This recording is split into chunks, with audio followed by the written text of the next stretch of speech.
Inside the Birds is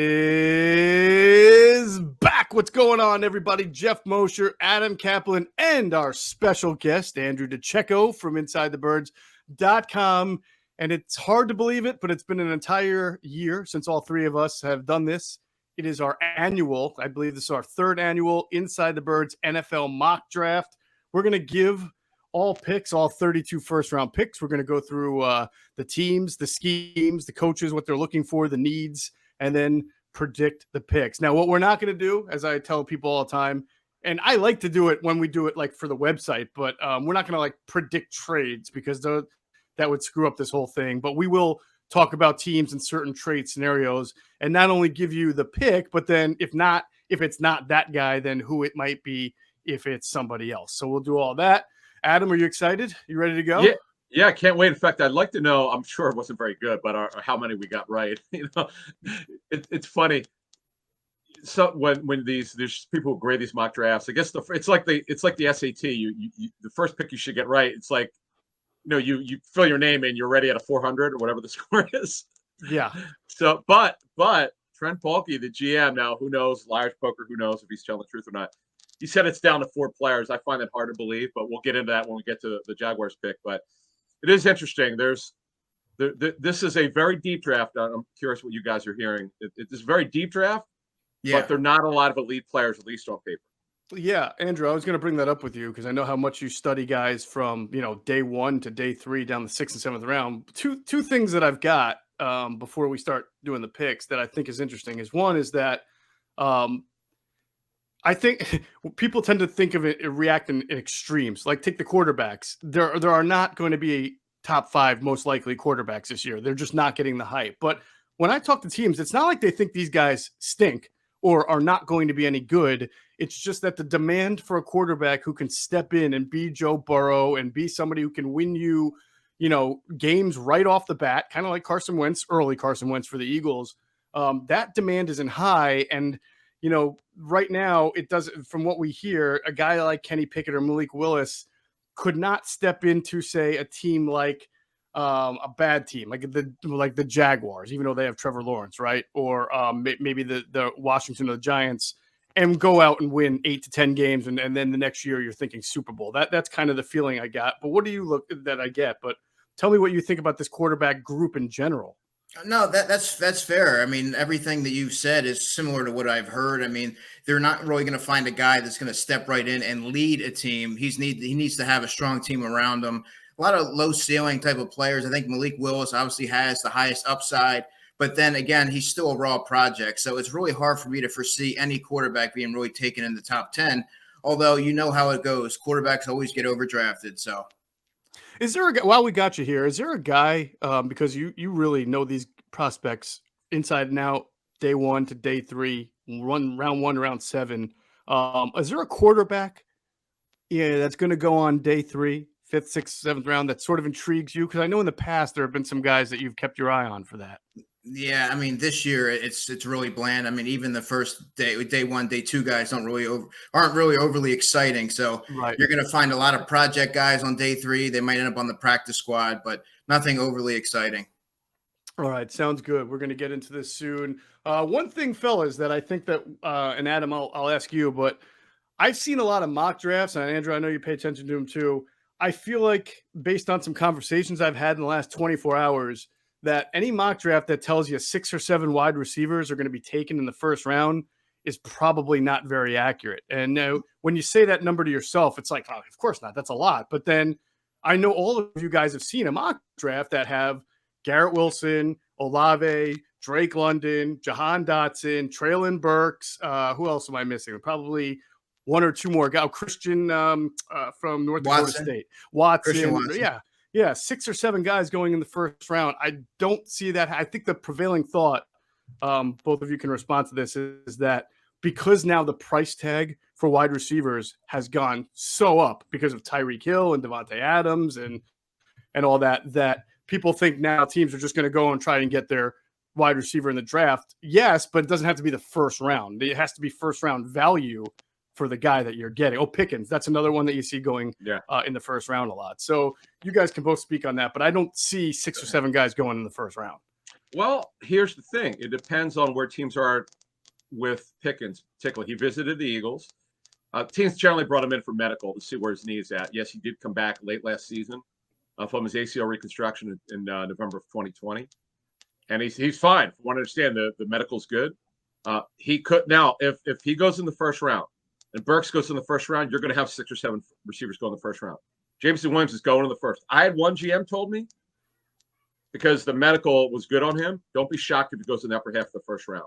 Okay. I mean, I was like, I'm not. These guys have better information than I do. I'm like, okay, you think so? You know better than I. Okay. When he says that, I got to take note of that. Garrett Wilson, we know, is arguably the best receiver for this draft. So Wilson, Williams, Drake London, Burks is 4, Olave is 5, Pickens is 6. Then here's the question: where does your guy Dotson from Penn State go? A lot of people like, right? I believe late first, early second. Watson, second round. Greg Cosell, our buddy from NFL Films, gave him a great review in terms of what it really looks like. The tape's kind of raw. He needs a lot of work, but he's pretty gifted. So yeah, I think 5 is, I hate to say a lock, it's pretty certain. And on your point, I don't know that we get to 6 or 7, but I feel pretty confident we'll get 5. Yeah, I agree. And I do think that Jameson Williams is probably going to be the head of the class and overly, he's going to have the best career out of all the receivers drafted, in my opinion. Yeah, no, I can certainly see that. He's a very talented guy that on tape, and obviously the injury is the only concern there. And I agree with you. Both 2 teams I spoke to in the last 24 hours estimated about 4 to 5 wide receivers in the first round. Could not see 6 or more, but again, you never know. One thing, I just want to jump in there. Mm-hmm. That is the one, quarterback also. But if you talk about the skill positions, wide receiver is a position. Teams are all over the board in terms of what they look for and what they're willing to accept, and because part of it's where they're at as an organization. Like a guy like, just take somebody who's a little bit raw, like Christian Watson, right? If you're Andy Reid picking late first round, you could take him, bring him along slowly. He and Brett Veach will be around there for as long as they want to be there. You could afford to take him late first round. Whereas if you're a team where the coaching staff or the front office staff is their jobs on the line, you're not taking them. You may not even take them in the second round, because you remember now, other than the Eagles taking the quarterback in the second round, anyone who's taken the second round, they're expected to be a starter. So that's where the beauty is in the eye of the beholder with a guy like Christian Watson, because where teams are, I'm fascinated to see where he goes. As we all are. All right, so we're going to start this thing off. Adam, we'll start off with you. Okay. You get to make the first pick, and it's not going to be easy because unlike most years where it's pretty obvious who's going number 1 overall, it ain't obvious this year. So Jacksonville Jaguars on the clock, number 1 overall. They were very, very busy in free agency, Adam, especially at wide receiver, but also at other positions, including linebacker.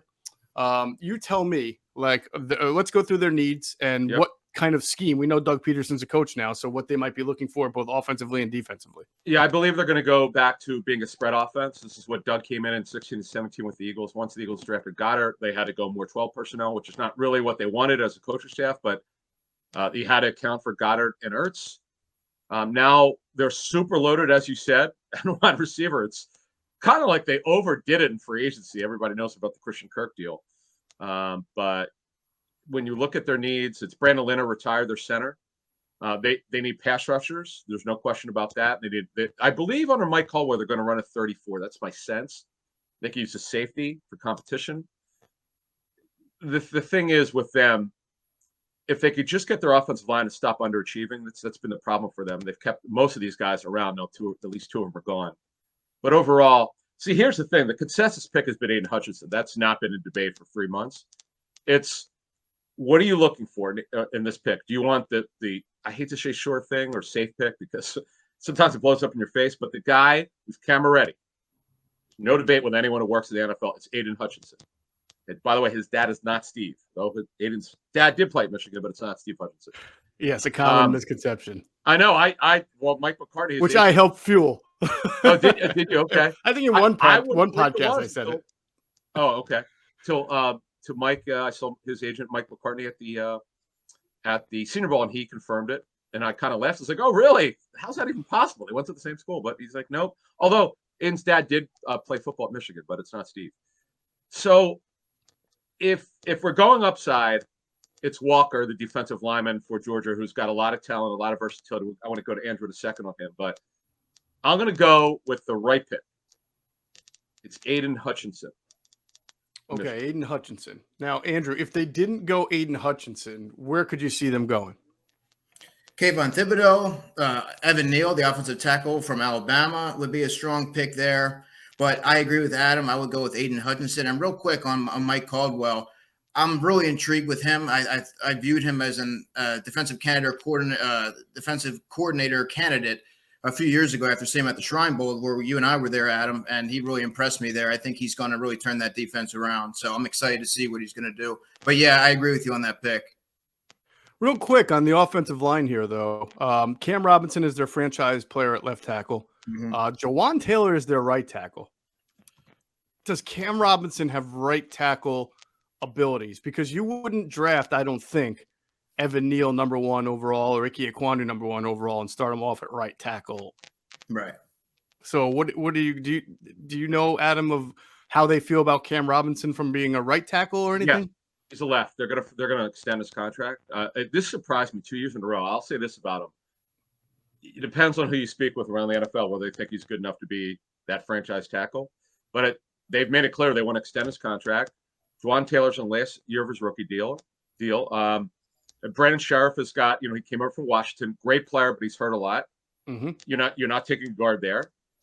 So if you're going to take a tackle, okay, yeah. No doubt, their offensive line has been a major underachiever. They kept that line, I think, together for at least 3 years, if not longer. But they just never played to the level. Some due to injury, because Andrew Norwell never became the player he should have been when he signed that monster contract. So overall here, if you look at their offensive line, it's got to be better, no doubt. You're on the right path. You're on the right path here. But for whatever reason, they've underachieved, and we'll see if Doug Peterson can get it going. All right, so Aiden Hutchinson's going to be the pick, and as we mentioned, if it's not Aiden Hutchinson, perhaps one of the offensive tackle prospects, or maybe Kayvon Thibodeaux. You just wonder how much power Doug has, and Doug comes from the Andy tree, and so he wants to build on the line. So of course, Aiden Hutchinson makes sense, and so would any offensive tackle or a different type of pass rusher like Kayvon Thibodeaux. Let's move next to the Lions. That's their number 2 overall pick. Let's talk first about the Lions. All right. So they were a bad team last year. They were in almost every single game, certainly not in the Eagles game, but they were very competitive. They have lots and lots of needs. I mean, quarterback, they've got, of course, Jared Goff, and it doesn't feel like quarterback is going to be a pick here. We'll talk about it, but they need pass rusher. They need corner. They need safety. They need wide receiver. So this team, Andrew, seems ripe to just take the best available player on their board. I know that's easy to say, but not, easy to do, especially when quarterbacks get thrown into the mix there. So if you're the Lions, where do you go here? Well, sure. Like you've outlined, Geoff, they have a ton of needs, and you can make a case for Sauce Gardner, but I'm going to lean Kayvon Thibodeaux. Their defensive ends are a little older, and Charles Harris and Michael Brockers. They have Aleem McNeil as their defensive tackle, and they have another young player they took last year 2 years ago from Penn State at tackle, so they're good there, but they really need to add some youth there on the edge, and I think that's the way to go. What do you think, Adam? They need pass rushers in the worst way. They're Charles Harris was a great story in terms of reviving his career. He just never became the player that he should have been, and they were on 34 under Aaron Glenn. That's a great pick. And by the way, Thibodeaux, I love his story. He's a big-time chess player. I guess he had his own podcast at Oregon. He clearly is going to have like a media career. He's awesome. I watched an interview on ESPN, fascinated by this guy. And the knock on him, and it's true because it's all from tape study, is that he's a little stiff. And the question is, and why some teams say he should go in the latter half of the top 10, is can you make him less stiff, more flexible? That's a question I can't answer. But that is from tape study from multiple people I spoke Right. with. In fact, Greg said it. Greg Cosell said it on our show. On the Intel, Greg Cosell, that there's some stiffness there. And Greg has also told me that he's heard what he and I have both heard from other people. So that's one knock. But, man, the kid, good motor, length, explosion. He's a very good football player. And you want to knock him on the stiffest part, okay, but the guy's very productive. I don't disagree with either of you. I'm just thinking about the coach and the philosophy and the eating of the kneecaps and devouring our opponents and beating them down. And when I think of that, I of course think the Lions, whether offensive or defensive. And I know that they've got what? They have Penei Sewell, who they played at both right and left tackle last year, right? Did they start off with him at Decker right got tackle? Hurt, yeah. Decker got hurt. Jonah Jackson, Taylor Derek Decker. Lord. Yeah. I just wonder if they pass on a mauler like Evan Neal here, who would start right away for them and fortify that line and maybe give Jared Goff a little more time. Yeah, no, they would. They're not going to do that. I'd be shocked because Decker's their left, Sewell's their right. And if Decker walks later in his career, Sewell could be the left tackle. And here's the big story: Big V actually played well last season. 2 years ago, he had a bad foot, never got right. Looked like it was a bad decision to give him $10 million a year.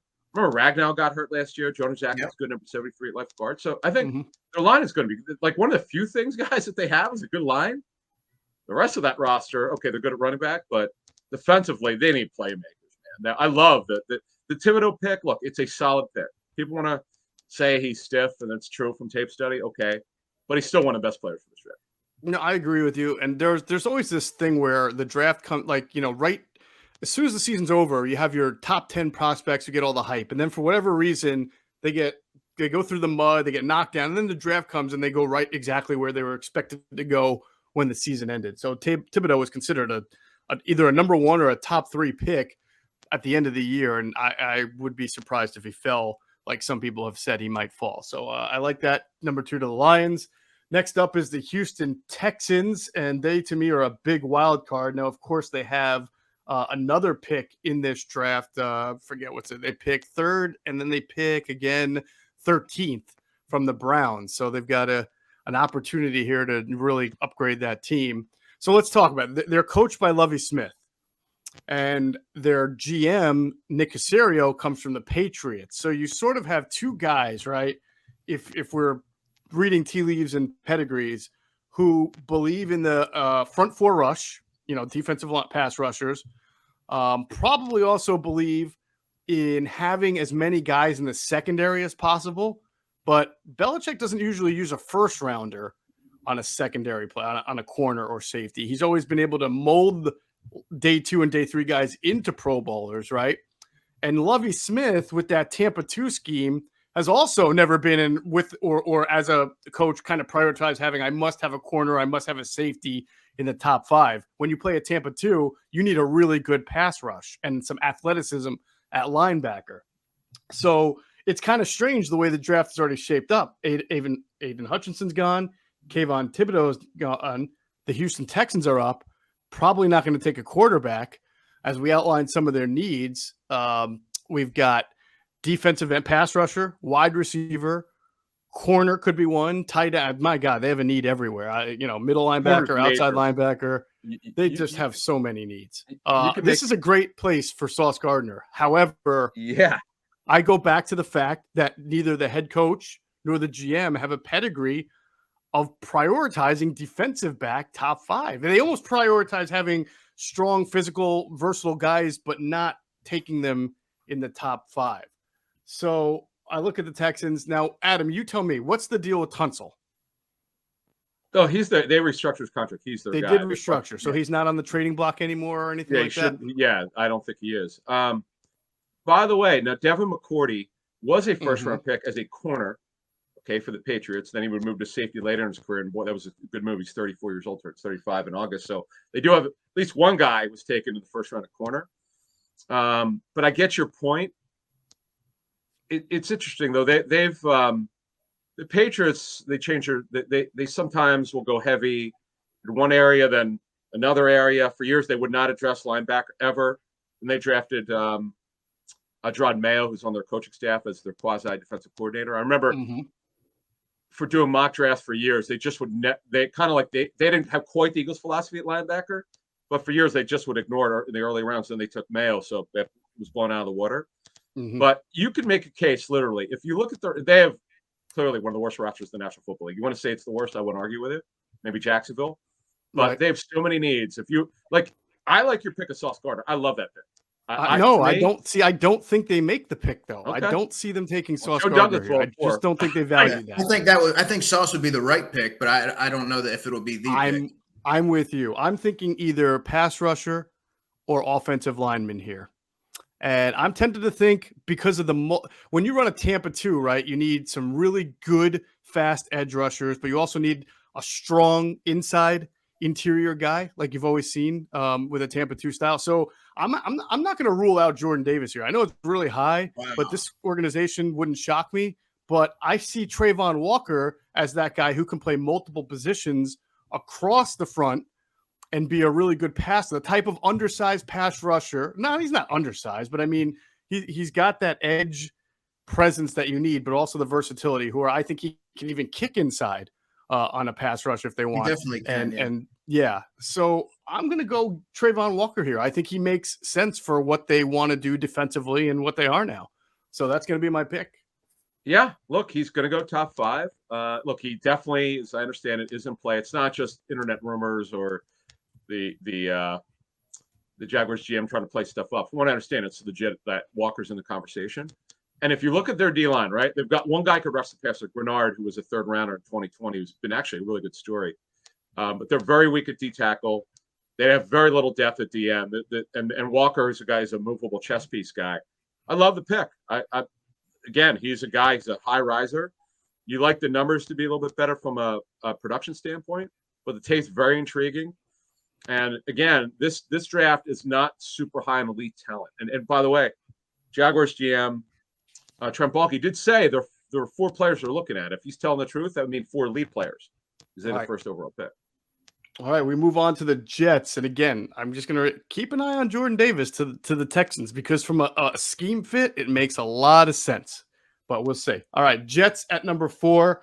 I think we're back to you on this pick, Adam. So this is a team, again, with 2 top 10 picks. They're 4th overall and 10th overall, and they've got needs all over the place. They got needs at cornerback, wide receiver, defensive end, outside linebacker, running back, and, of course, left tackle. Although Mekhi Becton, is their left tackle. I know he battled injuries. I'd be kind of surprised if they tried to move him to right tackle, Adam, just because he's got that natural left tackle build. I don't know if you guys think he'd be a good right tackle too, and if that might ease the pressure on his body or whatever. But his weight is the problem. His weight is an issue.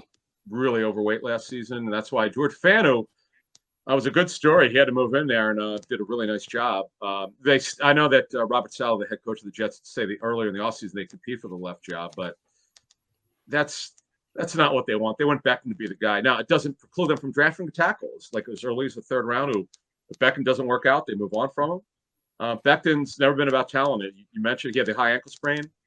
His weight was really bad. There's some speculation he was over 400 pounds last season. We'll never know that for sure, but the fact of the matter is, a receiver from a depth standpoint, Denzel Mims, who you and I, Geoff, had on our show 2 years ago, caused a fuss. He's been a major disappointment, to say the least. He's barely played. Corey Davis got hurt last season. They love Elijah Moore. He's a stud. He's going to start. Braxton Berrios is that sort of jackknife guy. You use him in a variety of ways, but they can use some depth, but they don't need to do that now. What they need to do is get 2 things, as you mentioned. Pass rusher, DN, and corners. Yes, they're paying DJ Reed a lot of money, double-digit per year, but that's it. They have a bunch of average corners. It's not about how much depth has nothing to do with how many guys you have. It's about how many guys you feel good about. They're taking Sauce Gardner here. I said this on the Jets NewYorkJets.com show back at the Combine. I die if they get them here. It would make me happy because Geoff and I have been talking about this guy since November, and this guy's an absolute stud. As one GM told me this previous week, he's the best player for this draft, and I believe that. He's going to the Jets at number 4. I like the pick. All right, if it's not, Andrew, if it's not Sauce Gardner, what does Joe Douglas do? Well, Evan Neal would make a lot of sense there. I think, pair him with Mekhi Becton. I think you can make a formidable duo there. They need another receiver. It's a little early for Jameson Williams. It's too early for Garrett Wilson. It's kind of hard to argue with the Sauce Gardner pick. They really need it. He's a stud. Arguably the safest player in this draft. Yeah, the closest thing to a sure thing. I would agree with you, and I think we all just have done the Giants a wonderful service by having Evan Neal drop right into their laps. Now, of course, Andrew, we're up to the Giants now, and you'll make the pick for them. Right. But given what they need, and given how this board has fallen with 3 pass rushers and a corner, in the top 4 picks. If there's not if this is not the personification of the phrase "run to the podium with the card in your hand," I don't know what is. But that's just it. Go ahead. Mm-hmm. Just one thing I want to add: Andrew Thomas. Yes. He is their franchise left tackle. They love him. He is their left tackle. Yeah. He got better throughout the season. They're not. I'm just telling you, barring a shock, they're not drafting left tackle. That they don't want a left tackle. They believe he's great. They got nothing else is certain on that line. At center, it's open. Lewinsky should be the right guard. Right tackle's open. Now, here's the question for you guys: are you going to draft a right tackle at number 5? I don't think you can. I don't think you can. No, you're right. You're probably you're right. I didn't think about that, Adam. That's a really Where's good Lane point. Johnson drafted? Although he's just drafted as a left tackle. He was drafted 4th overall, if I'm not mistaken. Now remember, they drafted him to be the left tackle to take over for Jason Peters, and Lane really didn't want to. He once they play him at right, he didn't want to move back to left. Correct. That one was kind of interesting. Again, we're going back to 2013. Was it 2013 draft for Lane? Yeah, 2013 draft. But if I'm the Giants, yes, no doubt, their line is a joke. But Andrew Thomas was really good. In fact, he had a foot or ankle injury that lingered last season. He was able to play through it. They were pretty happy with him. As you said, he turned his career around with them. He started off poorly, and he really came on. He's really good, but their line needs to be rebuilt other than him. And the other thing is defensively, they need pass rushers in the worst way. Yeah, that is true. They've got Leonard Williams, a good pass rusher. Dexter Lawrence is a pretty good interior guy, but you're right. They don't have someone that really, you can pencil in there for 15 sacks. Somebody complement Leonard Williams as well and really give them they need an edge extra. Is what they need. Yeah, they need an edge guy. Yeah. They have, I should mention, Azeez Ojulari did have a nice rookie year, but you can never have too many edges. Just and they can also use a corner. Yeah, oh God, yeah, you're absolutely right. They need a corner. That is fascinating. The corner situation with Bradbury. I'll be really interested to see if they could trade him. All right. Well, we've laid it out here, Andrew. What do you think? Well, they have John Feliciano and they have Mac Lewinsky as a guard. I mean, that's not going to get it done. I'm going Ekwonu from NC State. Positional versatility, plays with the mean streak. And, I think in time he could kick out at right tackle. He doesn't necessarily have the length. He's 6'4". But, I like the way that he plays. Sometimes he plays a little out of control, but that can be taught. I think if you get him in the right system, I think he's going to be, right off the bat, he's going to be a plug-and-play guy. And you're starting him off at right tackle? I think I'm putting him at guard at first. Okay. He's a run game mauler, and I think his pass protection needs a little work, so I'd be a little hesitant to put him on the outside. Yeah, no, I think of all the guys who we've talked about on the offensive line, he's got that versatility. And I would consider that sort of like drafting Lane Johnson and just being okay having him be at right tackle. Even though Lane, you're right, was meant to succeed and become left tackle. If you can have Andrew Howard and eventually get Ike Ekwonu over to right tackle as he learns the spot more, maybe he starts off at guard, you've done your offensive line a really good service there. I mean, those I've heard what Andrew's heard as far as him being a little bit more, probably the biggest mauler you get to, and maybe he needs to brush up on the pass protection there. Yeah, look, they have to do something with their offensive line. If it were me, I'm taking pass rusher first because I don't know how good Ike is. Right. I like the positional versatility. I know he's a younger guy who's underclassman, but man, they need pass rushers. They're just not good enough. I mean, this is unfortunately the hope because Thibodeaux went a little earlier than probably they were hoping. He's not available. So look, they have to address their offensive line. Corner, I think it might be a little bit too early for Stingley. Yeah, I think so. Andrew, what are your thoughts on him? I'm very curious where you're at with Stingley. Well, he's not coming off his best season, and he hasn't played that many games, so he's sort of been coming afterthought throughout this process, Adam. But that said, when he's on, you saw what he's capable of doing. He can be a number one corner right off the bat for any team. He's very physical, and I think he does so many different things well. I think he's scheme versatile and a plug-and-play guy from day one. So it's interesting to see how he goes. But him and Andrew Booth have both become afterthoughts throughout this process. Indeed, it'll be interesting. They're almost kind of considered two different types of corners too, Booth and Derek Stingley. All right, so we're up to the Panthers. And by the way, we should probably mention the Giants at number 5, and then the Panthers again at 6 here. as maybe the spot that is ripest for your first trade. Now, some team would have to believe the Panthers are taking a quarterback at 6 to try to move up over them with the Giants at 5. There's not been a whole lot of buzz to the Panthers taking a quarterback, and maybe they're not going to. But if a team thinks that the Panthers are going to take a quarterback, then they're going to want to talk to the Giants about moving up there at 5. So that's a pretty good spot. Adam, anything on Panthers quarterback? Anything there? I'd be shocked if they took a quarterback. I mean, not surprised, shocked. Mm-hmm.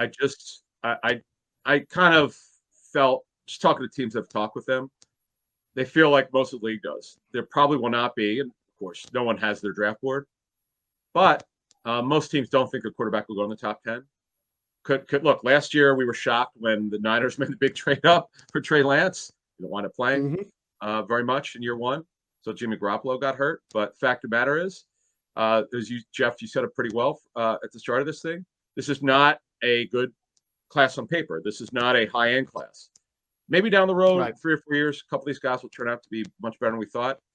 But just knowing the way things are done there, and from what I've heard is Matt Rule, the head coach's personnel control, is definitely more in tune with the front office. He didn't know a lot of the guys other than Pat Stewart, who he brought in, who's one of his closest friends from the Eagles.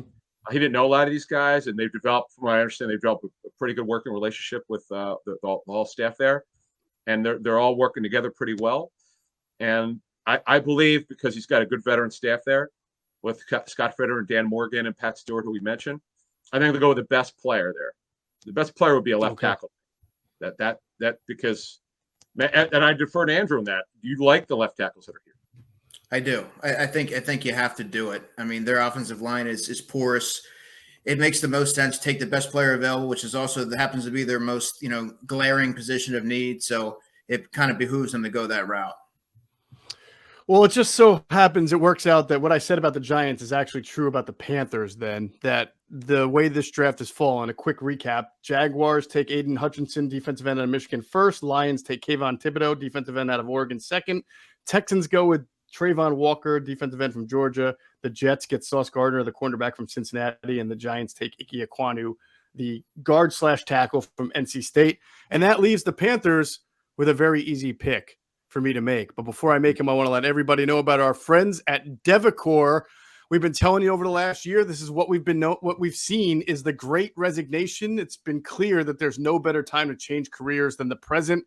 Devicor is a Philly area family-owned career development company that helps guide hardworking professionals on the path to new and fulfilling careers, unlike those big companies in the career development space that offer the same cookie-cutter career advice and services. Devicor's certified career development team is hands-on, passionate, knowledgeable, and they take pride working closely with their clients to ensure that their experience is personalized and tailored to their needs. So whether you need a new resume, a cover letter, a CV, or you want to optimize your LinkedIn profile or just work with a career coach, Devicor has you covered in all spaces. Go to devicor.com/birds to schedule a free 15-minute career coaching consultation and to get an exclusive 15% discount on your next order. That's devicor.com/birds. All right, guys, this one, like I said, it's a layup. Evan Neal, if he's there, he's going to be a Carolina Panther. He's going to be their left tackle. And you know what? They're going to be a pretty good team if they can get just decent play out of Sam Darnold, because their defense is pretty good too. Now, they did lose Hassan Riddick, who's now an Eagle. So if for whatever reason Evan Neal off the board in the top 5 and a Thibodeaux, a Walker, or Hutchinson is there, I would think that they would look for Hassan Reddick's replacement there and go pass rusher, and then try to get the offensive lineman when they're with their next pick down there at 13, I think it is, or wherever they're at next, 15. So that's what I see. But Evan Neal is a no-brainer. Are we good with that? Yeah. Well, Carolina, by the way, does not have a second or third round pick, so they're in a position where they have to get the left tackle or quarterback, right? Because those are the two big needs. Now, you make an interesting point, and I wonder what they would do if Thibodeaux, and it could happen, if Thibodeaux drops to 6. Do they really need a DN? Not really, but it's, man, if you could get, Brian Burns is really good. He's up for a contract renewal. their pass rush is good. They have a good defense, as you do under the great Phil Snow. They could use – of course, Manos has not really contributed very much from Penn State so far. It's had a minor injury. They could use depth and quite frankly, Thibodeaux's got versatility. I don't know that he's a state like they play a hybrid front. Phil Snow changed the defense in year 2 a little bit. Darryl Johnson, a lot of Panther fans don't know about this kid. His preseason tape was phenomenal a couple years ago. He's really long. He's 6'6" out of North Carolina A&T. They traded for him last summer, getting him from Buffalo. He might actually get in the rotation this year. Also play special teams, but I love it. They would have to take Neal. It's a need, and he's also, by the way, probably the best player on the board. It would be a great debate if the three of us were running it. Like, all right, guys, make your case. Thibodeaux or Neal, go. And that's what I would do if it was the three of us. Right. So. Yeah, it's very unlikely both are going to be available at 6, but yeah, if they're both available, that's an interesting conversation. I still think they would have to go Neal. I mean, they have to protect that quarterback, and especially that quarterback. He needs all the protection that he can get. All right, we move on to the 7th overall pick. That'll be the Giants now making their 2nd pick in the top 7. What a great draft for them to be able to improve. So the pick, Adam, you will make the pick for the Giants. They went with Ekwonu to fortify the offensive line with the first pick. We talked about they could also use a pass rusher. So is this a spot where they go pass rush, or can they address that secondary? I mean, Kaiir Williams is out there from Notre Dame. And Kyle Hamilton from Notre Dame is out there, and Derek Stingley's out there. So what do you see? It's a great question on Stingley because it's going to come down to medical. And also, and Andrew alluded to it earlier, you're not happy if you're a team who's looking at Stingley that his tape has not been as good. Like, his freshman tape was probably some of the best cornerback tape in the last 20 years for any cornerback. That's the way it was explained to me. Like, he was so special. His dad is a coach who played, and Derek's grandfather was the late Darryl Stingley, former Patriots receiver. And he's a super sharp kid. You could tell he's a coach's son. He's like really smart. He's long, but he's had some injuries, as you alluded to earlier, and that's a concern. But he's super gifted. See, this is where, if Trent Baalke's telling the truth, if he's looking at 4 players who are elite players, this is where the board starts to drop a little bit. You have to ask yourself, if you're Joe Schoen, yes, do you need a corner? Absolutely. There's no question about it. They're trying to trade one of them. And they address the offensive line, as you mentioned. So where's your pass rusher? I would ask Andrew this. Is there anyone left? Jermaine Johnson's too early for him. He's a little bit older too, but really very gifted. Is there any – now Ojabo, obviously tears Achilles. That takes it out of it, even discussion. Who's left? Who you take that early as a pass rusher? George Karlaftis, maybe. It's still too early for him. Jordan Davis is not a pass rusher. It's Derek Stingley to me, Adam, would make the most sense, and I think you're going to find a team that likes him a little bit better than maybe you're hearing. He's become an afterthought, but I think he's very much in the forefront of teams' mind. I think you saw what he's capable of. You just kind of hope you get him in the right system and he's able to work through some of those areas that were blemishes. I would go back to what Geoff said about Kyle Hamilton, because when you really look at it, right, they let a couple safeties walk. They're down to Julian Love was on the final year of his rookie deal, and Xavier McKinney. Hamilton's a better football player, and forget the 40 time. It should not be. He's going to top 10. The question is, where does he go? To me, it comes down to Stingley versus Hamilton, and you don't have the injury history with Stingley. Bill Polian always would tell us that general managers are basically risk averse. The risk clearly would be with Stingley based on the injury history. So I'm going to go with Kyle Hamilton here at number 6 to the It feels like that's just when you're picking twice in the top 7 that you're going with the best available player there, right? I mean, you're getting a great player, some regarded as the best talent in the draft as far as pound for pound what he does, and you've already beefed up your line. Now they've got some pretty good safeties, right? They've got McKinney. They had a kid also whose name escapes me. I'll look it up. Love. I mean, they're good, and then they've got some good nickels with Holmes and everything. But I just don't think you pass on a kid like this if you have the ability to get him and you already got your line in order. So I I like the pick. We're going to put it in. Kyle Hamilton, safety from Notre Dame, goes to the Giants. And remember who the D coordinator is, Wink Martindale, who's unbelievably creative. You're talking about one of the most creative defense coordinators in the NFL. He'll figure out a way to, in this case, if it is Hamilton, to move him around and use his athleticism and his length. Oh, sure. I'd love to see, if I'm a Giant fan, I would love this pick. Yes, they still need to dress their offensive line. They'll keep doing it. We just did it earlier.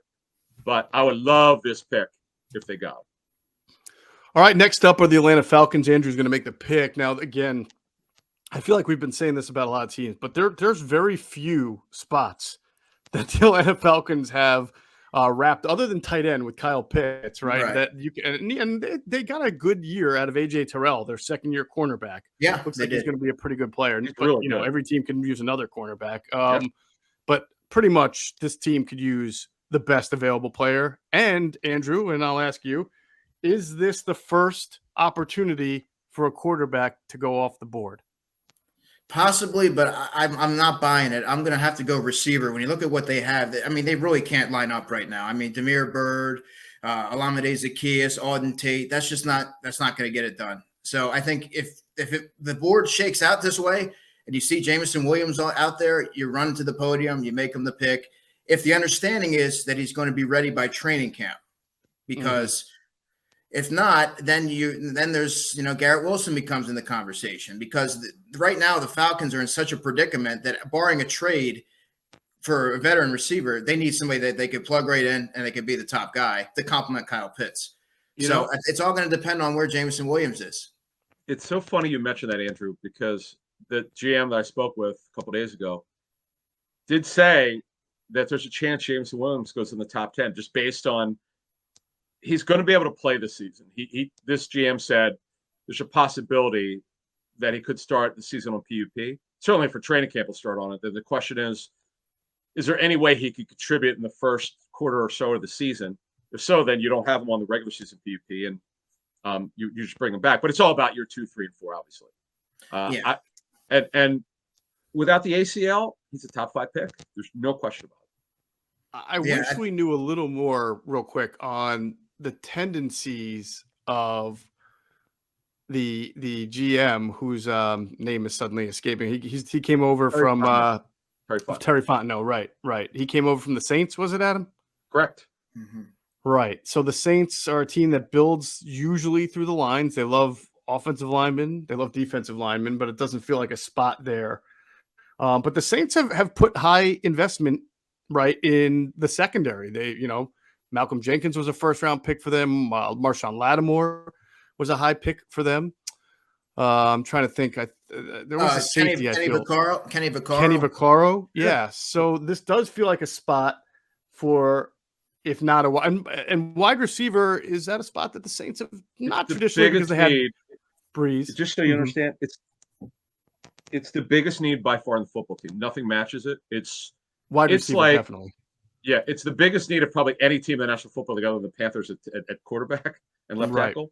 Right. I mean, it's just, as Andrew correctly said very well, they cannot line up. All those guys you mentioned, Zaccheaus, good backup. On Tate, as I understand, he turned down an opportunity to go somewhere else because he thought he had a chance to, may not start, but play a lot.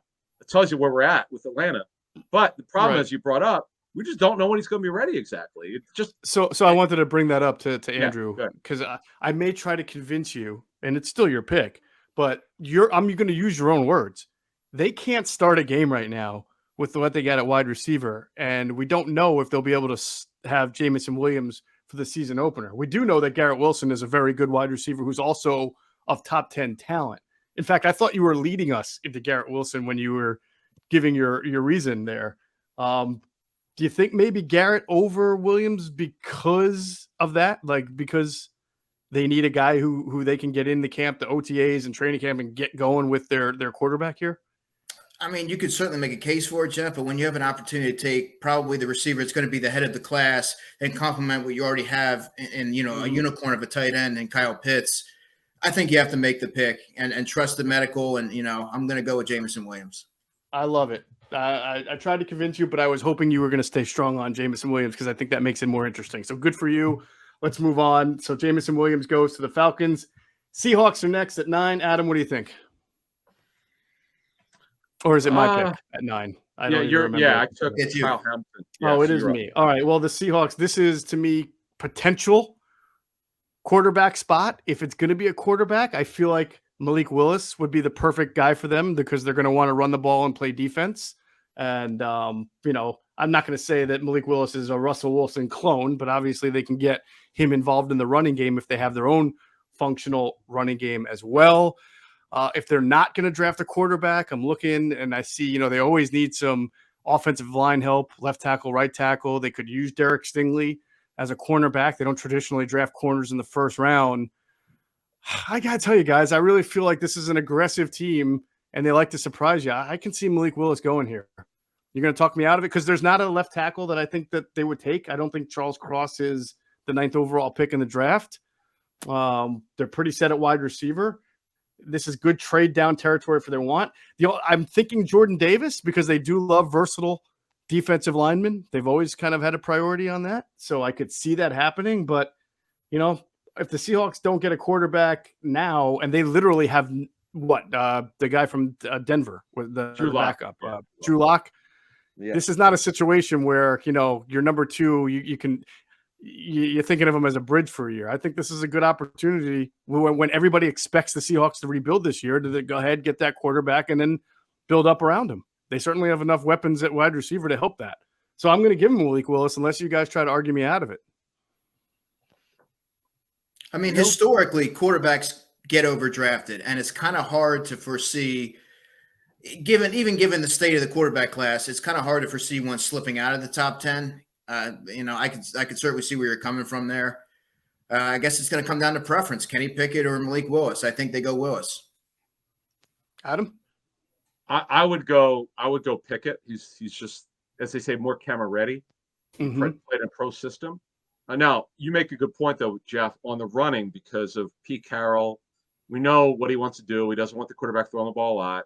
This is why Russell Wilson wanted out. One of the many reasons why he wanted out. It was a big one. Mm-hmm. He'll get the chance to throw the ball more with Denver, but Willis is so much fun. I love watching him. Saw him at the Senior Bowl. I get it. He's super raw. I understand that. With good coaching, the great thing is they will commit to the run. There's no question. Whenever if it goes down like that, we'll stick with Willis here because that's who you put in. The safe pick is Kenny Pickett because he's pro ready, pro system. But the upside guys, Malik Willis. It's just what you want. Whatever you want to do, that's the way you go with it. All right, I'm leaving it at Malik Willis, quarterback Liberty, number 9. So let's go to 10. That is you, Adam. The Jets are going to pick for the second time in the top 10. First time they went with Sauce Gardner out of Cincinnati. So we talked about their other needs: pass rusher, offensive line, wide receiver. I mean, they can get a pretty good talent here at 10, especially if they go wide receiver or defensive back. Boy, they really need a pass rusher. I think it's a little too early for Jermaine Johnson. Joe Douglas, I know this about him. He believes in the Lions' offense and defensive. Here's the question for Andrew. Is it too early for Charles Cross here? No, I don't think it is. Where'd you line him up? I would say left. I would say left tackle. He's lean, but I think that he's pro ready. And I think you can kind of plug him in. A lot of experience. He's played a lot of games. I would probably lean Charles Cross. I'll say this on Cross. I've talked to a couple teams about him. He's very polarizing. There are some teams that think he can be a good left tackle. There are some teams that see him, some people I spoke to, as more of an athlete than a lineman, if that makes sense. He has very good feet, but sometimes the hands and the feet don't always work in great conjunction. Yeah, they're not in constant unison. Yes. Right. In fact, he might actually be perfect for the Jets if they're going to keep Mekhi Becton at left tackle, because maybe you can start him off at right tackle and just fortify your line there. But, of course, wide receiver, we know the Jets went after Tyreek Hill. We know they were after somebody. I mean, we know wide receiver is a spot that they've looked to upgrade as well this offseason. But, Adam, it's your pick. How are you going with it? I'm leaning towards Cross. I'm gonna look up George Fant's contract as we speak here. My system here. George Fant's a former college basketball player. I don't know if you can ignore a D lineman here as well, like a I Jordan want a pass Davis rusher. yeah, I want a pass rusher in the worst way for them. Jermaine Johnson, perhaps, right? Yeah, I just don't know if it's too early. I think it's still a little early. Yeah. Okay. Maybe a trade out. Not that they need any more picks. They've stacked. Oh, you know what's interesting? George Fant's on the final year of his 3-year deal. Morgan Moses is gone. So you know what? I'm going to go with Cross. If Andrew's our guy here, if he says he's the best lineman here, yes, he is. And I know Joe Douglas really well in terms of how he thinks. You know what? It's about the future. They'll figure it out, and this gives them insurance for Becton. That he'll be the right tackle in 2022-3. For a guy who's just over 6'4", he's got super long arms. By the way, this Cross kid, super long. Yep. I would to move this along here. I would go with a corner. I mean, I would go with an edge rusher, but there just aren't any here, and I'm not going to reach for Karlaftis, who's more of a power end. So no, I'm going to go with Cross here. All right, there it is, Charles Cross. So let's recap now. 6 through 10, Panthers, Evan Neal, left tackle. Giants at 7, Kyle Hamilton, the safety out of Notre Dame. Falcons at 8, get Jameson Williams from Alabama. 9, Seahawks take Malik Willis from Liberty. And 10, the Jets get Charles Cross, the offensive tackle from Mississippi State. Probably start him off at right tackle. We are on to the Washington Commanders at number 11. This is a team that traded for Carson Wentz in the offseason. They need some help at wide receiver because it didn't work out so far with who's the guy they got from Carolina, the Panthers? Curtis Samuel. Yeah, Curtis Samuel. Probably could use a little interior receiving weapon as well. I mean, running back, and they lost Brandon Scherf, so they could use an offensive lineman. They need another linebacker, a safety. I mean, I just think that, in general, that they need as much help in kind of playmakers. They could use a playmaker in the secondary and a playmaker at wide receiver. Also noteworthy is that I don't believe Terry McLaurin has gotten a contract extension yet, right? So it's been 3 years for him, and he has not gotten an extension. Has it been 3 or 2? Yeah, he's on the final year of his rookie deal. He's drafted 19. Right. They expressed that they want to extend it. Now, my understanding is they only line him up at X. He doesn't like to be moved around, believe it or not. So I know they're looking for a receiver with size. There's really no one I think you would take. Right. Right? Garrett no, Wilson, I mean, you wouldn't take Drake London here. But let's remember, this is Washington, so logic sometimes can go out the window a little bit. We know Ron Rivera and Martin Mayhew have some experience, and they're not, they are bright guys, but it is Washington, and you just never know what happens there. They don't need defensive tackle. They got 2 of the best in the league. I think it's a little high. Maybe it's not. Is this too high for Devin Lloyd? I mean, they could really use kind of I know they took a linebacker last year in the first round, though. I don't think they do that two years in a row. I think it's a little too high. I think their first level is extremely strong. Second level is passable. They need another player to complement Cam Curl in the secondary. They have William Jackson at one of the cornerback spots, and Benjamin St. Juste, who has some size to him at the other corner. But I think Derek Stingley is going to have to be the pick here. You talk about adding a playmaker to the secondary. That would make the most sense to me. Is this your pick or mine? I forget now. Mine. I was already. So it's yours, Andrew. I'm sorry. I didn't mean to upstage you. So Derek Stingley makes a whole lot of sense for them right now. Yeah. Fortify that back end to complement what you already have defensively. Right. All right. So Derek Stingley goes to Washington at 11. I think if it's not Derek Stingley, I think you have to consider Garrett Wilson there, because as we were talking about wide receiver, they could use another playmaker there. All right, so we are on to the Vikings at 12. Now, they don't need another wide receiver. They're pretty good with Justin Jefferson, Adam Thielen, and they even got the who's the other kid who got Osborne, who comes in and makes some plays for them. Yeah, he's pretty good too. Yeah. They've always needed help on the offensive line. They've always needed help in pass rushers and the defensive line. What else could they use? They could use a linebacker. They could use a corner. Now they're on a new regime, Adam. So what do we make with this new regime here? Yeah, they're running as the head coach. Yeah, they're running a 34 front for the first time in I don't know how many decades. So they need they need stand up outside linebackers. They need corners. They had so many corners last year, but they went through a lot of injury and a lot of disappointment. Boy, that Stingley would have been great for them. They need D-line help. Michael Pierce didn't work out, unfortunately. They could use a safety and an inside linebacker. To what me, do you know about I want Kwesi, their GM? yeah, he's an analytics guy. I don't know. He's never made picks before, so we don't know. But Right.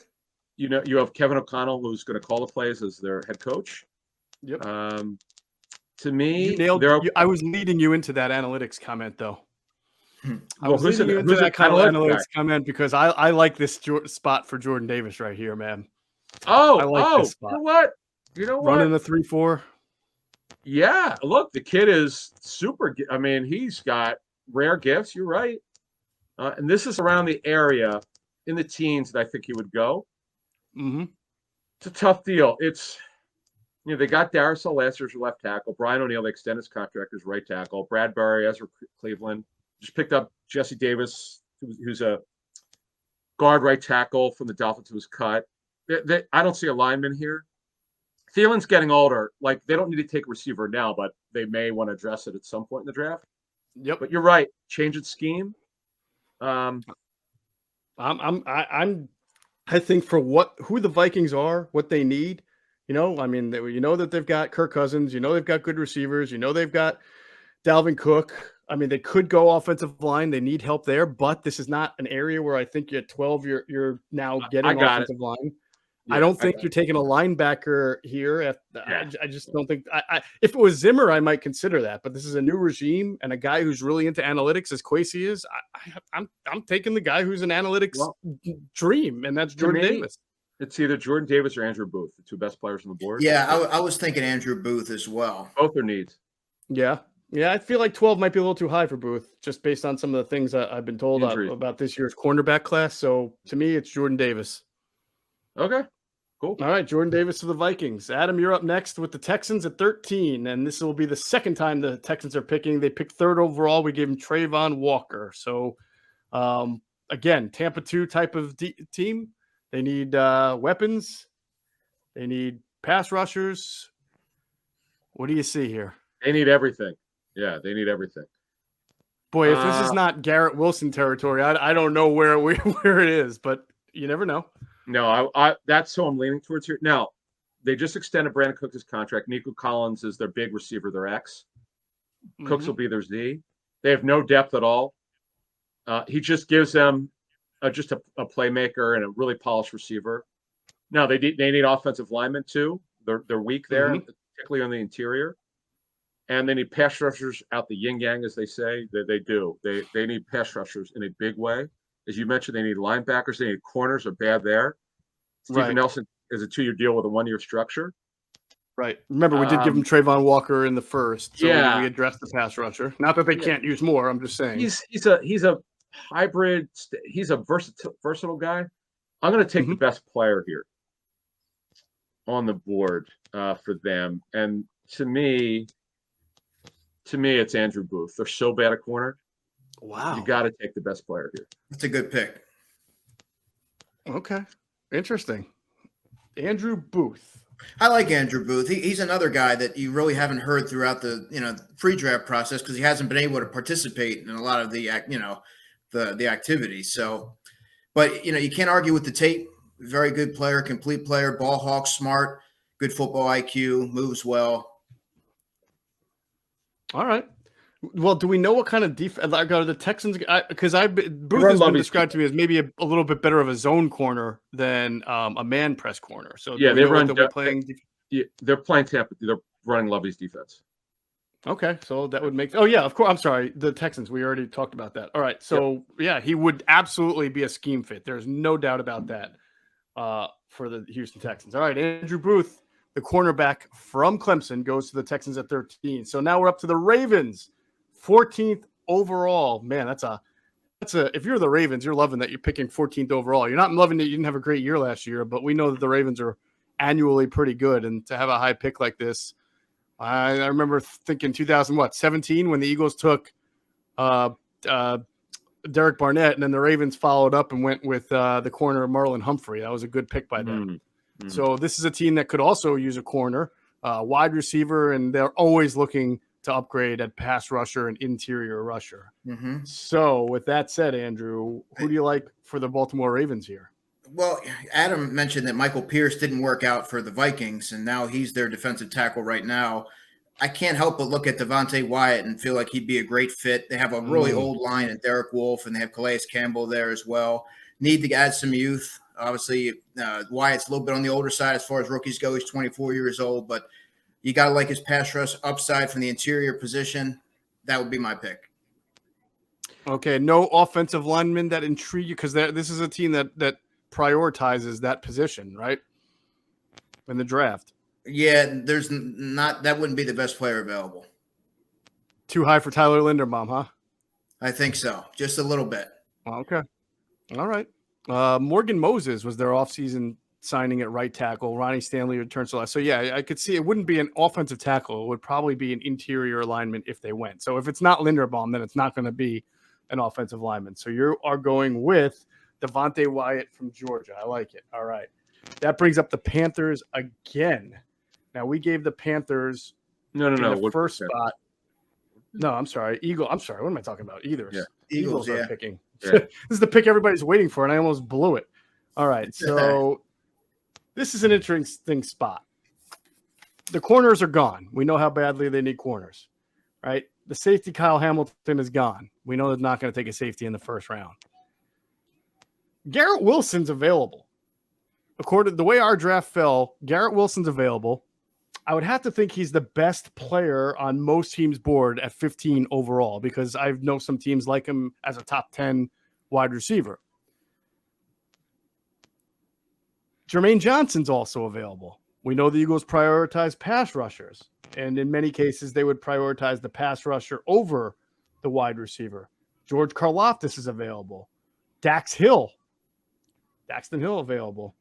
We know linebackers are available, Lloyd and Dean, but we know the Eagles aren't going to take it. To me, I look at it, there's two guys I'm looking at right now. Jermaine Johnson and Garrett Wilson.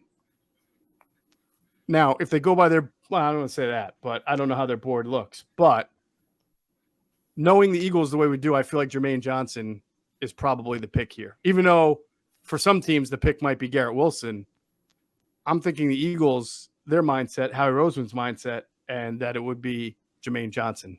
What do you guys think? I could see it going either way. Right now, the Eagles really need to upgrade their skill position players to complement Goddard and Devontae Smith. Quez Watkins is best suited to be a number 3 receiver. They really need a complement. I think Garrett Wilson really deserves heavy consideration here. That's probably the way that I would lean. That's the way I would lean if you were making the pick. But how do you feel the Eagles would lean? Right. Well, even still, the Eagles haven't been shy about investing premium draft capital to get a receiver. And, that's why it's kind of hard to look past it given what they currently have. All right. So you're the tiebreaker, Adam. Garrett Wilson. I say Jermaine. He says Garrett Wilson. What do you think?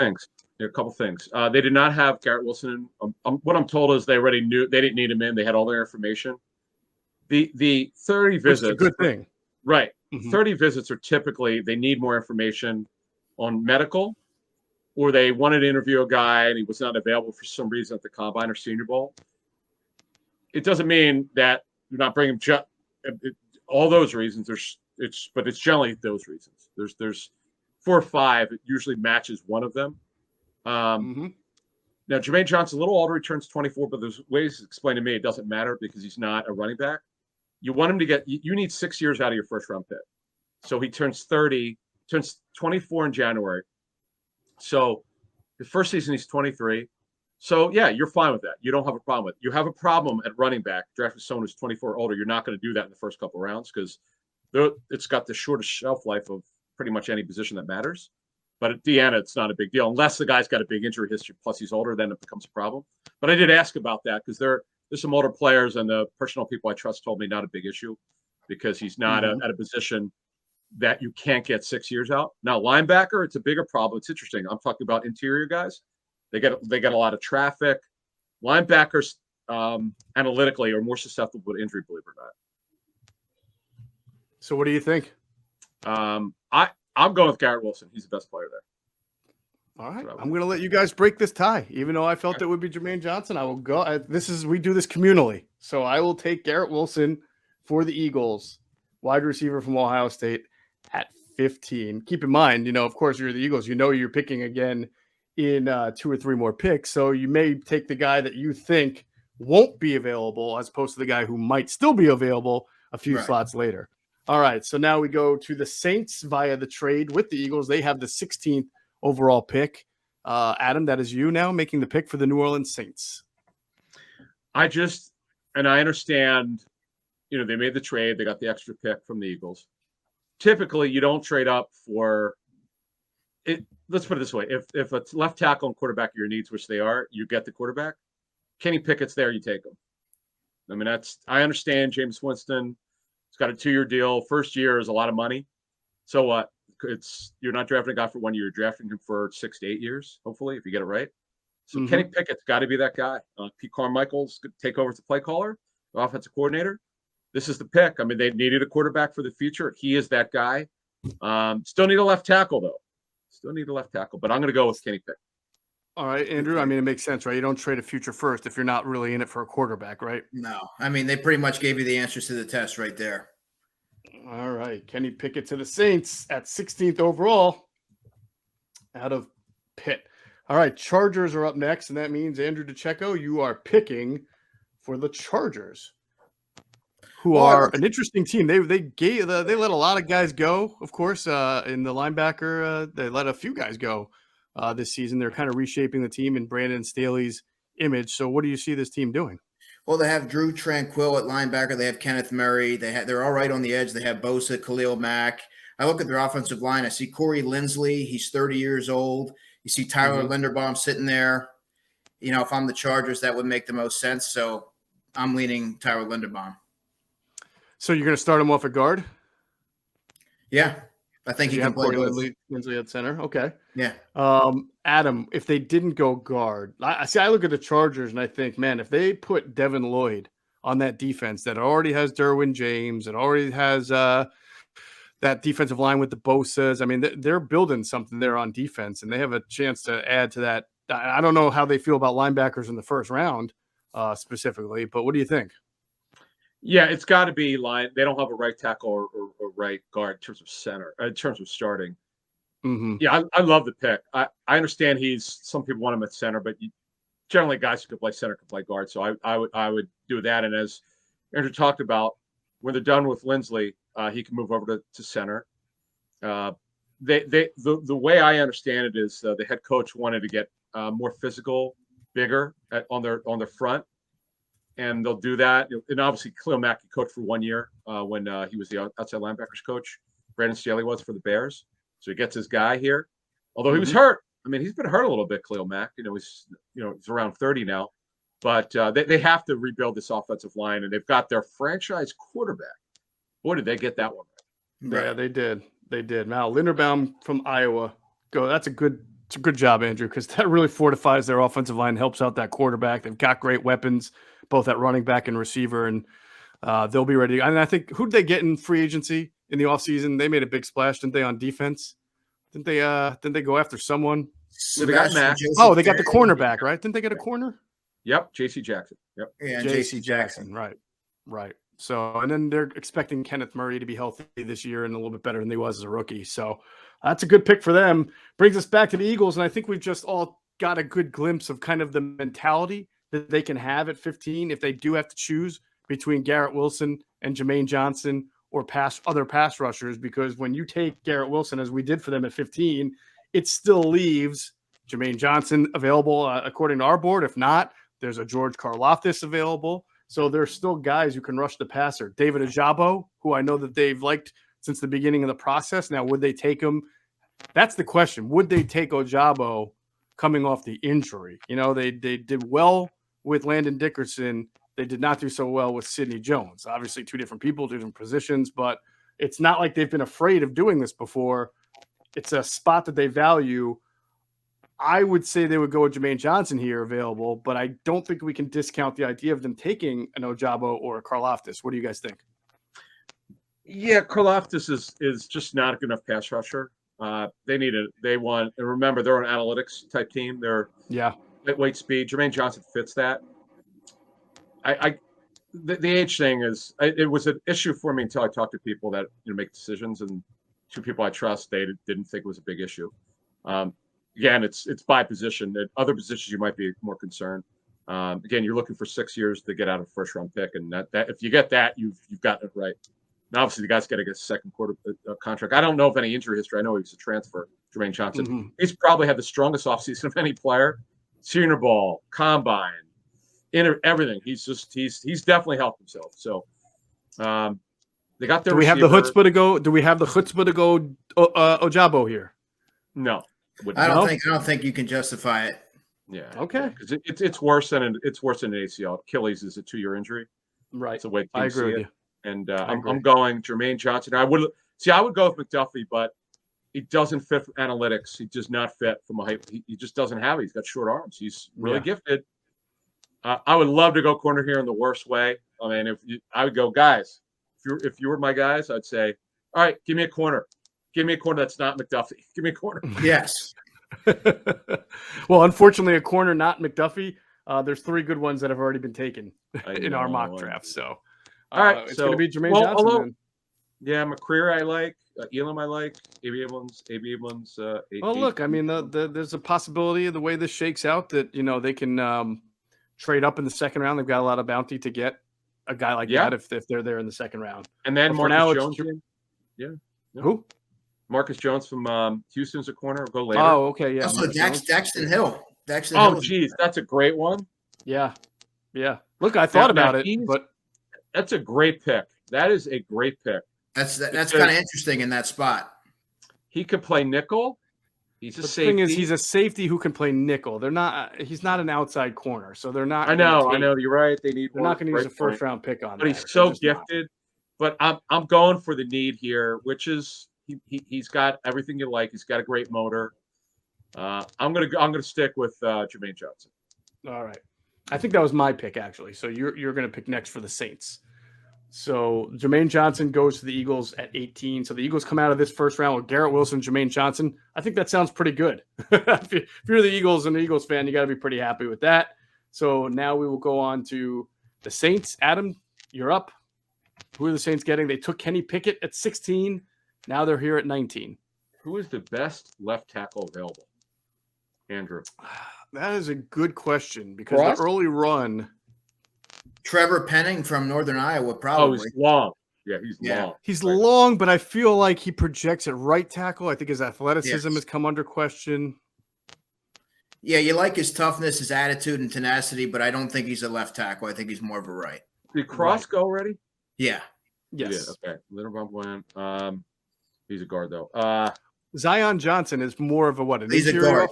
Yeah, he's a guard. He's a guard. Boy, they need it's Kenyon Green. He's a guard.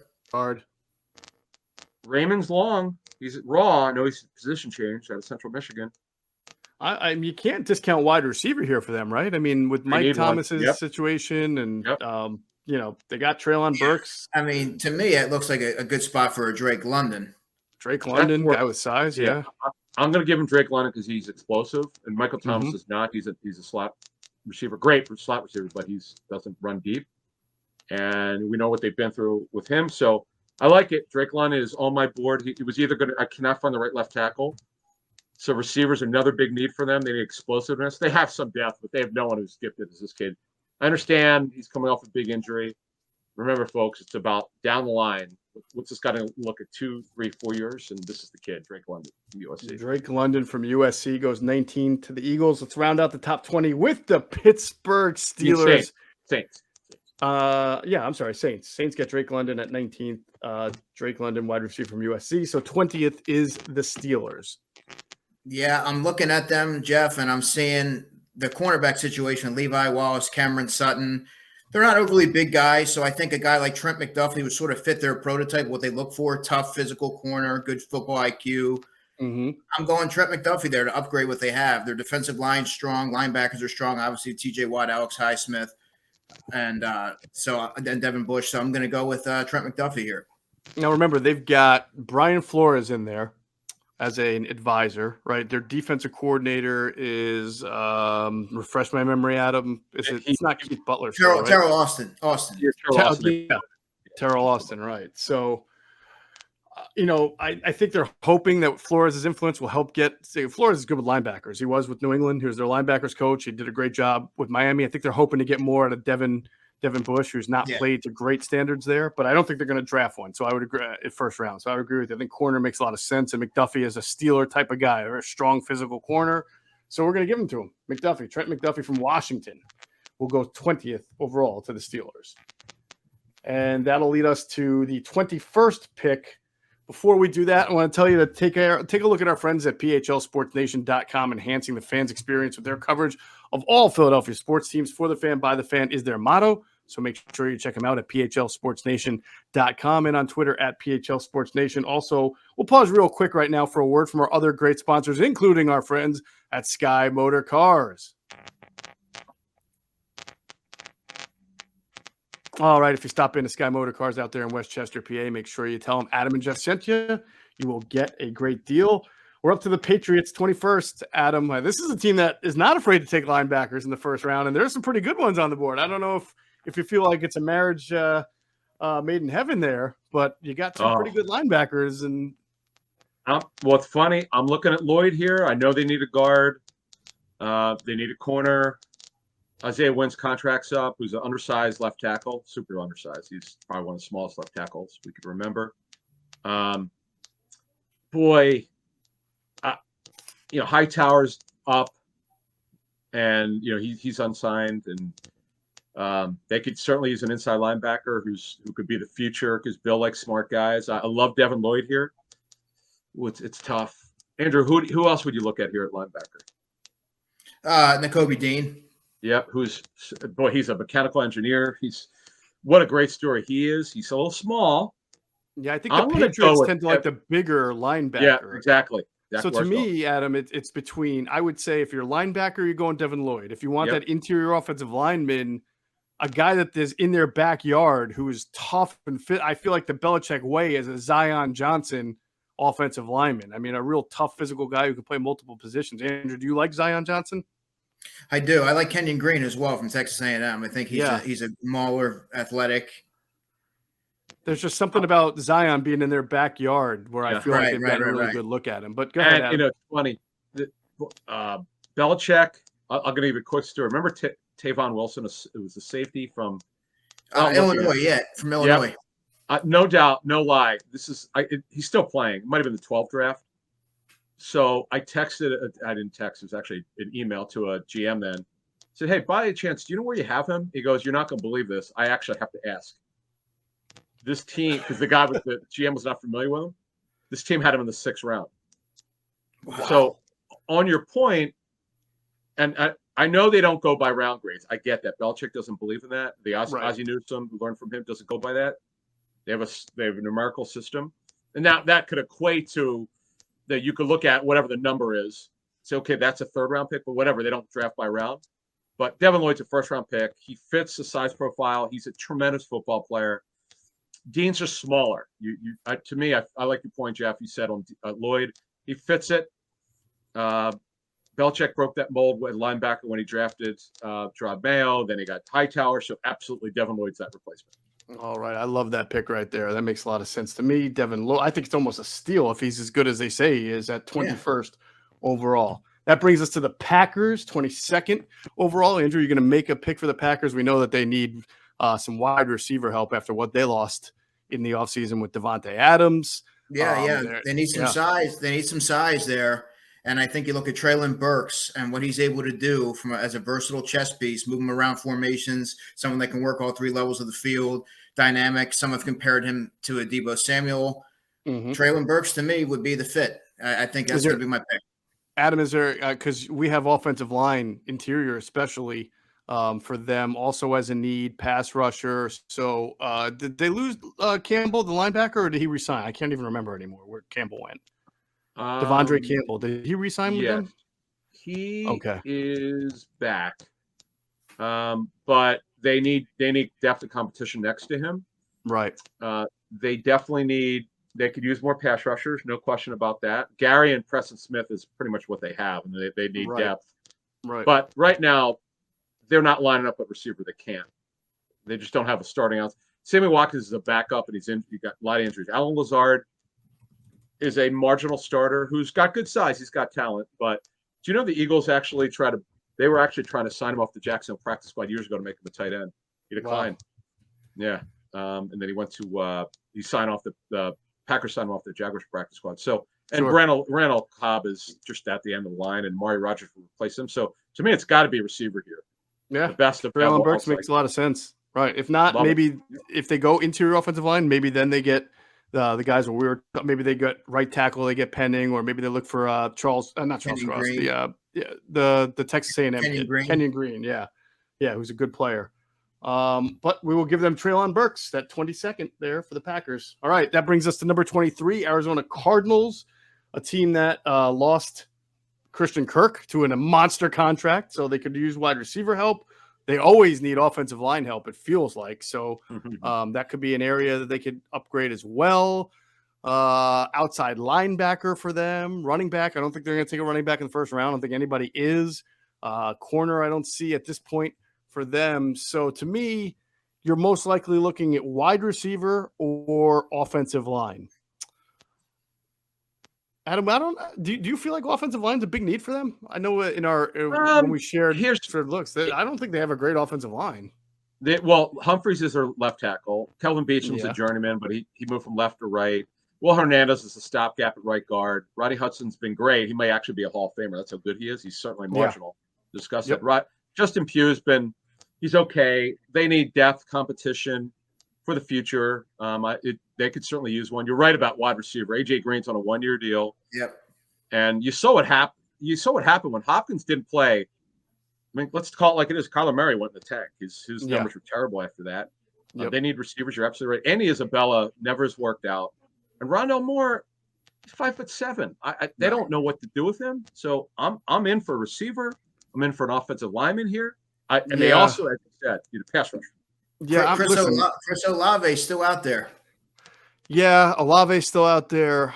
Jahan Dotson's out there. But when I see that you got two former Giants as your interior offensive linemen, Justin Pugh and Will Hernandez stunk his last year. I just think that and right tackle is a journeyman and Kelvin Beachum. You've got to get offensive line help here. I was originally going to say Kenyon Green, but if I'm picking in the first round, I'd like a tackle for the most part. So I'm going to give them Penning here. I just think that they need offensive line help more than anything.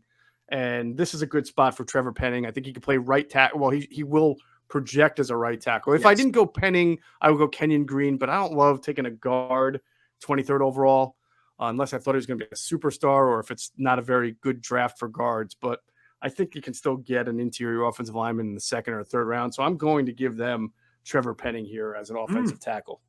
Okay. It was my pick, correct? I'm just making sure. That's fine. Well, I don't even remember anymore. But okay. Yeah, I don't either. That's why that's fine. We made the pick. And you would have to play him at right tackle, not left. Humphreys. That's what I'm playing him at right tackle. Yeah. I would go Olave. That's just me. But you're right. When is the last? Like their line is better than it used to be, but they've never been able to build there for whatever reason. Steve Keim, they've never been able to build a top 10 offensive line. I know they've had some success under Keim, but you don't win this league if you're not strong on the lines. You're absolutely right, man. Olave is probably more of the, I hate to say short thing, he's probably the better player. But you know what? Let's build this line. Yeah, got to build the line. You know what? I should probably give him Olave just because the Cardinals don't necessarily draft very well. So you would give him a pick that's sort of unconventional. Like the idea is we lost a wide receiver, so we might as well draft one to replace him. But they really do need help on that offensive line. So I don't think they can ignore it too much longer. All right, the Cowboys are up next. Adam, then it is your pick. Who are you taking for the Dallas Cowboys who lost, obviously, Amari Cooper. Yep. Let's see. They lost a little bit on the offensive line. Cedric Wilson, too. They lost Cedric Wilson, right? They seem pretty ripe here for a receiver. They also need a lineman. They need to figure out what they're going to do with Tyron Smith, who's had all these back problems. He turns 32 in December. The best teams never make it about this year. It's always about the future. It's about time they start looking at his replacement here. They need a right tackle. As you mentioned, they definitely need a receiver. Michael Gallup's come back with torn ACL. Yep. James Washington's just a fourth receiver. They Fahoko always- didn't play. They always need help in the secondary. Yeah. Corner. Well, Daxton Hill maybe as a hybrid, safety nickel guy. yeah, I like that one as the guy I would probably lean towards. I think he's the best player on the board. Although Olave, Mike McCarthy's the head coach lead for this year. Could be Sean Payton the year after that. But it's either Hill or Olave. I'm going to go with Olave because he's just a good value, and they have to replace those two receivers. Man, how about Cedric Wilson getting $7 million a year? Wow. Yeah, I know. So I'm going to go Olave here. All right. I wouldn't discount them taking an offensive lineman here because they've been offensive line heavy over the last few years. And Zion Johnson has multiple spots he could play. Reinman could play a tackle. But if you want to go Olave there, then the thing is, where are you playing him? Because they plan to play Michael Gallup as their X, and they still have Lambs or slot. And CeeDee Lamb is their slot. Right. So I guess you're going to play Olave as your Z, which is probably where he's Yeah, suited. yeah, exactly. And look, Gallup is coming back with a torn ACL. We'll see how good he is. And they, as you said, they lost two receivers. James Washington's just not been what a lot of people thought he would be with Washington. Mm-hmm. I mean, he's usually with Pittsburgh. And Fajoko's a big kid out of Stanford who didn't really contribute. So this is you make fair points, but I'm going to take the best player on the board, and that's Olave. All right, that brings us, Andrew, to the Buffalo Bills at 25th overall. Don't have a lot of weaknesses on offense. They could use a running back, but probably not taking one here. Took a couple of pass rushers, if I'm not mistaken, last year in the draft. Rousseau and I think Boogie, Basham, was it? Didn't they get him as well? Either way. And they just got Von Miller.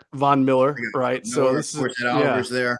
Yeah, they may want to start looking into a replacement for Poyer and their other great safety because those guys are going to want a lot of money and getting a little older. So what do you think? No, I'm looking at Daxton Hill here. I'm also looking at maybe a Nakobe Dean at linebacker. Obviously, Matt Milano still is a good player. Terrell Evans is a good player, the linebacker there. Mm-hmm. I'm going to go Daxton Hill. Yeah, that almost seems like such a great fit and so perfect. I don't know. That's just the best scenario for them. That's a seamless transition. Yeah, this is the best player of the draft so far that we've got. This is the best pick for any team. I would say a perfect marriage. In terms of value. Yeah, marriage. Yes. Good point. Yeah. So great pick, man. And as you said, Geoff, you got two older safeties who are in their 30s, both very good. But now you think for the future, folks. If you're drafting for this year, your whole staff's going to get fired. Trust me. All the teams that have done it, they all get fired. You got to think about the future. That's what the draft is. All right, so we move on to the Titans. I'll be making for the pick for them. Look, they've got a good wide receiver in A.J. Brown. Julio Jones did not work out for them, so A.J. Brown wants a new contract. So wide receiver is certainly an area that they may have to look at. Offensive line, quarterback, sneaky area where maybe they decide, one of these guys is their replacement for Ryan Tannehill, who's been good but not great for them. And then, of course, with Mike Vrabel, you've got to always kind of look at the landscape on defense there. A guy like Nakobe Dean would probably come to mind. They have a very good D-line. So it's either a secondary player, a linebacker, or a wide receiver, in my opinion here. They can't line up at receiver right now. All they have is A.J. Brown. All they have is A.J. Brown, right? Don't they have I thought they had somebody else who was a pretty decent target. No, what happened was they had Julio. Problem. Robert Woods they traded for. He's come back from an ACL. You don't know quite. You're hopeful in training camp. He's ready to roll. Yeah. If he is, great. You've got your two outside receivers. Westbrook-Ikhine is a tall slot receiver. Doesn't run very fast. Mm-hmm. Des Fitzpatrick was the fourth-round pick. They wound up cutting him and signed him to the practice squad. So the receiver's a major need for them. You can't really go wrong at receiver. No. So, here's another one to look at is tight end. Anthony Ferkser's their tight end. I think a guy like Trey McBride from Colorado State might sneak into the back end of the first round. When I sort of look at the Titans, that's sort of a guy I had pigeonholed for that spot. I think that'd be a seamless fit. Yeah, it's actually Hooper. Remember, Ferkser moved on. No, but you're right. Tight end. Yeah, Hooper's getting older. Boy, they need playmaker. Do I think that wide receiver is their biggest need? Yes. Do I think that having Brown still there, he's under contract, and trading for Robert Woods gives them the ability to line up and play. Because I mean, Woods was an ACL, and it was early in the season, so it's not like I don't know. I'd be surprised if he's out for the first 8 games of the year. But he's older. He is 30. older. I look at that interior offensive line with Brewer, Aaron Brewer, Nate Davis. Yeah. Sure. This seems like a really good spot for Kenyon Green, kind of a guy who's down there in Texas. So not necessarily the backyard of Tennessee, but I'm sure they've seen him, and he's a really good player who's starting to slip into the bottom of the first end here. I'm gonna take the Mike Vrabel approach here and the John Robinson to build through the line and give them the best offensive lineman available. If not Zion Johnson, then Kenyon Green, and figure that they can probably get themselves a wide receiver in the second round. So I'm going to go Kenyon Green here. Good pick. And that will bring us to the Buccaneers, Adam. Plus, also, the Buccaneers lost some offensive line, right? The interior. So I think that the Titans are probably not knowing of that. The Bucs picking right behind them as well. So go ahead, Adam. Buccaneers at 27. That's where I'm going. Zion Johnson. That's a good pick. From Boston College. They need a guard. They brought back Aaron Stinney, though, on a short-term deal. Shaq Mason they traded for, who obviously Jason Light knows from New England. But, yes, absolutely. This is the pick. They're super deep at receiver. They could use a tight end. I just don't see a tight end going in the first round. There's no question they need a tight end right now, even if Gronk comes back. Right. But yeah, I'm going the kid from Boston College. I like that pick. All right, good pick, and that makes a lot of sense for the Buccaneers. Andrew, you're up next with the Green Bay Packers, 28th overall. We already took for them wide receiver Treylon Burks at 22nd overall. Do they double dip? I mean, they certainly could use another wide receiver if they wanted to go that route. But we also mentioned offensive line; they could use some help, and then of course, second level in the second level as well. Yeah, secondary as well. Yeah, right now they have Preston Smith as one of their linebackers, and they have, I believe, a former undrafted free agent, Chris, and his name's escaping me, but I think that you got to go with Nakobe Dean and plug him in. Barnes is an inside guy. Chris Barnes. Yep. So you love Nakobe Dean there. Okay. Love it. That makes a lot of sense. Yep. All right. Yep. Nakobe Dean from Georgia. Yeah. It almost feels like not just a need, but the best available player at that point. Yeah. I mean, they run a 34 front. I don't know what Joe Barry wants, their defense coordinator. I don't know if he wants size. If that's going to be if size is not an issue, because Campbell's bigger physically. I mean, he's not 250, but he's bigger than Dean. But if you're looking for the best player available on your board, who's great kid, super smart, terrific football player, this is a great pick here. Just from a size quotient, I'm not sure if he fits what Joe Barry wants, but from a talent standpoint, this is a home run. There you go.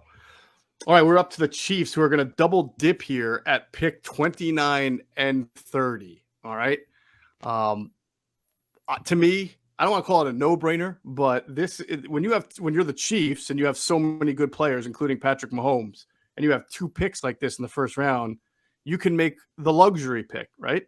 You can kind of take a risk. And we know Andy Reid loves pass rushers. We know he loves explosion from the outside. And it's hard for me to think that with double dipping here, that he's not looking at David Ojabo on that board saying, I can hold my own for a couple of weeks until David Ojabo is ready. And even if he's not ready until later in the season or next year after, that's fine. Chris Jones is under contract, but those guys, defensive linemen, pass rushers, are going to want more money. And this is an opportunity when you're picking 30th to take a little bit of a risk at 29th there if you want, because you're going to be a darn good team this year and most likely a playoff team. So David Ojabo, I would use the 29th pick on David Ojabo right there and consider myself pretty lucky I was able to get him. Yep. Frank Clark he had his contract restructured. Mm-hmm. There's no this is crazy. He's making in 23, he's making $20.5 million in salary, which means this could be it for him. So this plays on your point with Ojabo. It's funny because you and I talked about this, Geoff, on our show weeks ago when Ojabo got hurt, that we had heard that there's still a good chance he goes in the first round, and we set it up. The one guy we spoke with said he'll go to a team that's not worried about him playing, that has got a secure coaching staff and front office where they're not worried about it. This is the perfect setup for your pick. I totally agree with you there. So David Ojabo from Michigan defensive end goes to the Chiefs at 29th, and then they pick again at 30, Adam. So where do they want to get that wide receiver now? Yep. They need to get that guy. And look, there's no Tyreek Hill. Okay, let's face it. There's no one like that. I'll tell you what, this is around the area. I know your guy Dotson, this would be a good pick. But the guy's to pick. Did visit the Eagles and a bunch of teams to get his knee checked on. That's George Pickens, who without this ACL is one of the best players for this draft. But again, it'll be 2 years this November since he had the injury. His knee checked out from what I understand, and this would be a good value pick. George Pickens is that guy. Love it. George, listen, I like that pick too. I was thinking Jahan Dotson as well because he's such a movable piece, and he can probably – you're right. Nobody's a Tyreek Hill, but he can give you some fly motion. He can do some things where you can line him up at X, Y, or Z or do what you want with him. But George Pickens is a nice, big, strong, physical receiver who's, as long as he's healthy, he's going to get out there and have a really good symmetry with Mahomes right away. And by the way, if you're counting at home, that would be 1, 2. I'm trying to think how many Georgia players we've already taken. That's 3, 4, 5th Georgia player to go in the top 30. So pretty amazing right there. National champs. Right? Yep, national champs. All right, that's going to take us to the Bengals, the Super Bowl runners up at 31st overall. Andrew, this is not a team that lost a whole lot. In fact, they padded their offensive line in free agency. They brought in a bunch of guys. So while it might still be a need, it's not as pressing as it was as the start of free agency. So it gives them kind of the opportunity to kind of look around the landscape and see what they want to do. So what do you think? I'm looking at their cornerback situation. Eli Apple, I mean, that's not going to get it done. He shouldn't be a starter. I'm looking at a guy like Kaiir Elam as a very physical outside corner that really would translate well to that to the AFC North. He fits that mentality, and that would be the pick for me. They need to shore up that back end. They have 2 nice safeties, but they need to get better at corner. No doubt about it. They could definitely use the corner, and they're going to take, in your mind, Kaiir Elam. If it's not Elam, anybody that jumps out to you, I would think if not Elam, they could always use another pass rusher, maybe a Karlaftis this year. Yeah. In fact, I think we're underselling Karlaftis just a little bit. I know he's not explosive, but yeah. How about McCreary, Andrew? I like him, Adam, more in the top of the 2nd round. Okay. Is that because he's maybe at a really good nickel instead of and just maybe an okay outside corner, or do you think he'll do both? Exactly. I see him being as like a high-end nickel, Geoff, versus being versus being a bona fide stud on the outside, if that makes sense. So I do think he's going to provide value, but top end of the 2nd round, more likely. All right, we're going to finish off this draft with the Detroit Lions. They chose with the 2nd overall pick, Kayvon Thibodeaux. They got themselves a pass rusher, and now they have the last pick. Now, I'm looking at the quarterbacks available. All right, you've got the big thing about why you would see a quarterback go here is the whole 5th-year option, right? Because they're probably only going to have one more year here, a bridge year out of Jared Goff, and the 5th-year option is a huge advantage for teams. So I'm going to give the Lions a quarterback here. 32nd overall. The question is it going to be Matt Corral? Is it going to be Sam Howell? Or is it going to be somebody else? I'm trying to envision with their philosophy of who I think they might want to take and have the highest upside. And I tell you, Desmond Ridder here, when you've got a year to develop a guy, and the feedback I get is that of all the guys remaining, he may have the highest upside, needs work, but may have the highest upside. I kind of like them for them. Yeah, I do. I really do. I like Desmond Ridder for Lions here. You would go with Matt Corral? Yeah, I like Corral more. In fact, I think Corral will go much earlier than we probably anticipate. He skipped, but you're right on Ridder. He needs to fill out physically. The knock on him, it's because of the mechanics. He misses the throws he should hit. I think he goes top 40, 45, Ridder.